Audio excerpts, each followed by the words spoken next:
দেখতে পাচ্ছেন একটি মিটার, কিন্তু এটি কিসের মিটার? এটি হচ্ছে একটি ভোল্টেজ মাপার মিটার। ডিসি 3 ভোল্ট থেকে 24 ভোল্ট পর্যন্ত মাপতে পারে এই মিটার। তো এটা দিয়ে আমি 12 ভোল্ট ব্যাটারিতে দেখাচ্ছি লাইন দিয়ে যে এটার চার্জ কতটুকু আছে। তো এই সেই ব্যাটারি। এখন এটার সাথে এটা যে কালো তার এটা মাইনাস এবং এটা লাল তার এটা প্লাস। এই লাল তারটি এইখানে লাগাবো এবং এই কালো তারটি এইখানে লাগাবো। কালো তার মাইনাস হয়, লাল তার প্লাস হয়। এই কালো চিহ্ন এটা এখানে লাগাবো, তারপরে দেখতে পারবো আমরা ভোল্টেজ। তো এইখানে লাইনটি দেওয়া হয়ে গেছে। এখন আমি একটু এটা দেখি। এই ব্যাটারির 12.7 ভোল্ট আছে বর্তমানে অবশিষ্ট।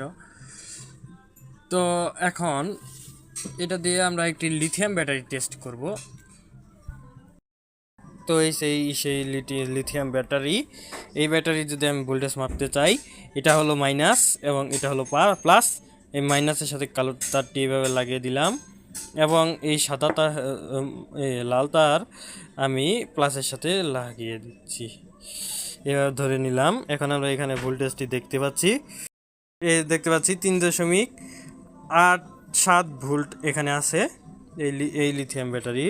তো এর পরের ভিডিও আসছে, সেই ভিডিওতে দেখতে পারবেন কিভাবে 2-3টি লিথিয়াম ব্যাটারি দিয়ে কিভাবে ভোল্টেজ বাড়ানো যায়।